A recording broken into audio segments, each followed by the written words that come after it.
வணக்கம் சார். வணக்கம். உங்க பேருங்க? ரவிச்சந்திரன். ரவிச்சந்திரன். சாமி வந்து 3 வருடமா நாங்க வந்துட்டு இருக்கோம். பாதத்துல இந்த இடத்துல பட்டாலே அது வந்து நல்லதுதான் உண்டாகும். இதுவரைக்கும் நம்மளுக்கு நிறைய விஷயங்கள் அது எத்தனைன்னு சொல்ல முடியாது. எல்லா விஷயமே நான் பார்ப்பேன். என்னுடைய பொண்ணு மேரேஜ் நல்லபடியாக நல்ல ஒரு மாப்பிள்ளை இது அமைஞ்சு நல்லா இருக்கிறாங்க. அதே மாதிரி பையனை வந்து இன்ஜினியரிங் கொண்டு போய் சேர்த்துனேன். ஆனால் எனக்கு மெடிக்கல் படிக்கணும்னு ஆசை. சாமியோட ஒரு இதனால தான் வந்து இன்றைக்கி மெடிக்கலுக்கு கொண்டு போய் ரஷ்யாவிலேருந்து கிர்கிஸ்தானில் கொண்டு போய் சேர்த்திருக்கான். இதெல்லாம் வந்து அந்த ஒரு மனமாற்றத்துக்கும் நல்ல ஒரு நிகழ்ச்சிகள் நடக்கிறதுக்கும் இந்த ஸ்தலத்துக்கு வந்தாலே அது கண்டிப்பாக நல்லது தான் நடக்கும். எல்லாருடைய நல்லது கெட்டதும் நம்மளுக்கு ஒரு வழி நடத்தக்கூடிய அவர் வந்து ஒரு குருவா வந்து அவர் இருக்கிறாரு. ஏத்துக்கிறோம்னா அவர் எந்த அளவுக்கு இருக்கணும்.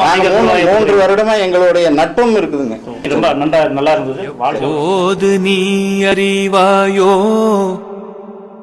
சாந்தி.